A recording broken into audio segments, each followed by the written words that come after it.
పలు గ్రామాల్లో 4-5 ఓట్లు పెట్టుకుంటే టీడీపీ నాయకులు కూడా ఉంటారు. టౌన్లో ఉన్నాయి, విలేజెస్లో ఉన్నాయి. అట్లాంటివన్నీ కూడా మనం గుర్తుపెట్టుకొని చెప్పాల్సిన అవసరం. అదేవిధంగా చివరి 7 రోజుల్లో ఫామ్ 7 ఇచ్చేదానికి వెసులుబాటు. ఫామ్ 7 అంటే ఒక ఓటు తీసేయాలంటే, ఎవరైనా కంప్లైంట్ పెట్టాలంటే ఫామ్ 7 నింపియాలి. ఈరోజు ఈ ఫామ్ 7తో కుట్ర చేసే అవకాశాలు ఉంటాయి. తెలుగుదేశం వాళ్ళు మన ఓట్లు తీయాలంటే ఫామ్ 7 తీయాలా, మన సంతకాలు లేకుండా ఇంకోటి ఇచ్చే పరిస్థితి ఉంది. మన నాయకులు అప్రమత్తంగా ఉండాలా, మన బిఎల్ఏలు అప్రమత్తంగా ఉండాలా. కరెక్ట్గా బిఎల్ఓతో ఫాలోఅప్ చేసుకొని ఓటర్ లిస్టు జాగ్రత్తగా చూసుకుంటే సగం ఎలక్షన్ చేసినట్టే అని చెప్పి కూడా ఈరోజు సభాముఖంగా మీకు అందరూ కూడా నేను తెలియజేస్తాను. ఖచ్చితంగా మిమ్మల్ని అందరూ కూడా అన్న చెప్పారు, మిమ్మల్ని అందరినీ కూడా నేను వేడుకుంటానని చెప్పి మిమ్మల్ని అందరినీ కూడా నేను రిక్వెస్ట్ చేస్తాను, చేతిలో నుంచి వేడుకుంటాను. ఓటు ఆలస్యం చేయొద్దు. మన అందరి జీవితాలు కూడా ఓటర్ లిస్ట్ పైన ముడిపడింది. మనము ఊళ్ళో గొడవలు చేస్తే ఈ ప్రభుత్వం కింద తోయలేము. మన ఓటుతోనే మనం జాగ్రత్తగా ఎలక్షన్ చేయాలంటే ఓట్లు ఉంటేనే రేపు మనం వాళ్ళని ఓడించేదానికి అవకాశం ఉంది. ఇంకా కూడా పెద్ద కుట్ర ఉంది.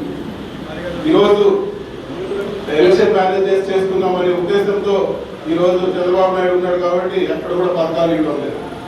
పథకాలన్నీ కూడా తీసేస్తా ఉన్నారు, పెన్షన్లన్నీ కూడా తగ్గిస్తూ వస్తున్నారు. ఇదే వెస్ట్ బెంగాల్లో జరిగింది, ఆంధ్రాలో చేయబోతా ఉన్నారు. ఓటర్ లిస్ట్ లో ఓట్లు లేని వాళ్ళకి మీరు ఈ ఊర్లో ఉంటే మీ పథకాలు ఇస్తాం, మీరు ఈ ఊర్లో లేరు కాబట్టి మీకు ఓటు లేదు, మీ పథకాలు తీసేస్తామని చెప్పే పరిస్థితి ఆంధ్ర రాష్ట్రంలో రాబోతా ఉంది. పథకాలన్నీ కూడా తగ్గించేసి డబ్బులు మిగిలించుకోవాలా అని చెప్పి ఒక ఆలోచనలో ఈరోజు చంద్రబాబు నాయుడు ఉన్నారు. ప్రజలకు మీరు చెప్పాల్సిన అవసరం ఉంది. ఈరోజు ఓటు తీసేస్తే మళ్ళీ చేర్చాలంటే అది సంవత్సరం పడుతుందో 2 సంవత్సరాలు పడుతుందో చెప్పే పరిస్థితి లేదు. ఇప్పుడు చేతిలో ఉండే సులువైన పని ఇప్పుడు ఓటు పోకుండా కాపాడుకుంటే జాగ్రత్తగా మనం మంచి చేసుకోవాలి అవుతాం. ఊళ్ళో కూడా మన వార్డులో కానీ మన బూత్లో కానీ మీరు అందరూ కూడా దయచేసి చెప్పండి. ఈ ఓటు కానీ లేకపోతే రేపు మీరు ఎంత ఇది చెప్పినా కూడా ఏం రికమెండేషన్ చేసినా కూడా గవర్నమెంట్ ఆర్డర్ ప్రకారం పథకాలు అన్నీ పోతాయని చెప్పి కూడా మనోళ్ళందరూ కూడా మీరు చెప్పాలని చెప్పి కూడా నేను కోరుకుంటా ఉన్నాను. అదేవిధంగా ఈరోజు ఈ కార్యక్రమానికి విచ్చేసిన అందరికీ కూడా ప్రత్యేక ధన్యవాదాలు తెలుపుకుంటున్నాను. బిఎల్ఏలకి సపోర్ట్ గా మన నాయకులందరినీ పెద్ద చిన్న లేకుండా ఖచ్చితంగా ఓటర్ లిస్టు చేతిలో పట్టుకొని దయచేసి అందరూ కూడా వెరిఫై చేయాలని కోరుతా ఉన్నాను.